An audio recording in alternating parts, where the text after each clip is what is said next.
حیات ہوتی ہے، اس کی بہن یا اس کے رشتہ داروں کی لڑکیاں ہوتی ہے، اے اسلام کے مقدس شہزادے غور کرنے کا مقام ہے۔ ان ساری لڑکیاں جو ہیں یا جو بھی لگا رہے ہیں وہ رسی وغیرہ، وہ سمجھئے کہ وہ غیر محرم ہے، اور ایک غیر محرم کو جو ہے ایک غیر محرم کے سامنے جانے کی اجازت ہماری شریعت نہیں دے رہی۔ میرے پیارے آقا صلی اللہ تعالیٰ علیہ وآلہ وسلم کے پیاری دیوانوں، پھر یہیں تک بات ختم نہیں ہو جاتا، پھر کیا کیا جاتا ہے؟ جب نوشہ بابو اندر جاتے ہیں تو بہت سارے لوگ انگوٹھی پر انگوٹھی پہناتے ہیں، تو ایک انگوٹھی سے نوشہ بابو پہن سکتے ہیں، ایک انگوٹھی سے زیادہ نہیں پہن سکتے۔ اگر پہنیں گے تو اس کے لیے وہ جائز نہیں ہوگا، اور ایک انگوٹھی بھی اگر پہنیں گے تو 4.5 ماشت سے وزن میں کم ہو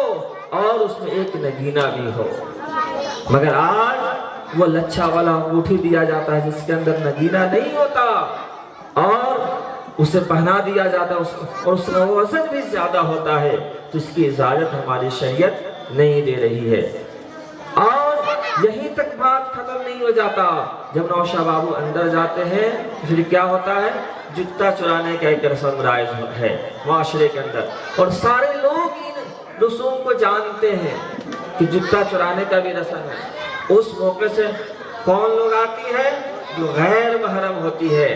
آپ غور کریں، کیا ہمارا اسلام یہ اجازت دے رہا ہے کہ ایک غیر محرم دوسرے غیر محرم کے جسم کے اندر ہاتھ لگائے؟ نہیں، اس کی اجازت نہیں دیتا ہے۔ جب ہمارا اسلام سامنے آنے کی اجازت نہیں دے رہا تو پھر ایک غیر محرم کو دوسرے غیر محرم کے جسم میں جو ہے ہاتھ سٹانے کی اجازت کیوں کر دے سکتا ہے؟ تو میرے پیارے آقا صلی اللہ تعالیٰ علیہ وآلہ وسلم کے پیارے دیوانوں، کہ ان رسم کو بھی ختم کیا جائے معاشرے کے اندر سے، اور خاص کر جو ہے اسلامی بہن شادی کے موقع سے جو گیت وغیرہ گاتی ہے اس میں نہ جانے کیسے کیسے الفاظ کہہ دیے جاتے ہیں کہ اسلام کے مقدس شہزادے، ضرورت اس بات کی ہے کہ آپ اپنے گھر کی بہو بیٹی کی اصلاح کریں، ان کو سمجھائے، ان کو بتائے کہ اس کام کی اجازت ہماری شریعت نہیں دے رہی ہے۔ اگر آپ اس کام کو کر رہی ہے تو اللہ عز و جل کے عذاب میں آپ گرفتار ہو جائے گی۔ اور اگر جو گھر کے رہبر ہیں، جو گھر کے رہنما ہیں، جو گھر کے گارجین ہیں، ان کی ذمہ داری بنتی ہے کہ ہر گھر کے گارجین کی ذمہ داری بنتی ہے کہ اپنے ہر اچھے کام کے موقع سے جو ہے خرافات کو بند کرنے کی کوشش کرے، اور اگر اس نے نہیں روکا، اگر اس نے اس پر نہیں روکنے کی کوشش کیا تو میرے پیارے آقا صلی اللہ تعالیٰ علیہ وآلہ وسلم کے پیارے دیوانوں، جو لوگ غلط کام انجام دی تھی اس کے ساتھ ساتھ گھر کے جو گارجین ہیں وہ بھی گناہگار ہوں گے، ان کی بھی پکڑ ہوگی۔ جب کل قیامت کے دن میدان محشر میں اس سے پوچھا جائے گا کہ اگر وہ کہے گی کہ مجھے تو کسی نے منع نہیں کیا تھا، مجھے تو کسی نے اس کے تعلق سے روکا نہیں تھا، تو میرے پیارے آقا صلی اللہ تعالیٰ علیہ وآلہ وسلم کے پیارے دیوانوں، تو اس وقت گھر کے جو گارجین ہوں گے، گھر کے جو رہبر و رہنما ہوں گے، اسے بلایا جائے گا، پھر اس سے پوچھ ہوگا، پھر جو ہے اگر اس نے نہیں منع کیا ہوگا تو میرے پیارے آقا صلی اللہ تعالیٰ علیہ وآلہ وسلم کے پیارے دیوانوں، اس اسلامی بہنوں کے ساتھ ساتھ جو ہے ان اسلامی بھائی کو بھی جو ہے جہنم میں گھسیٹ کر ڈال دیا جائے گا۔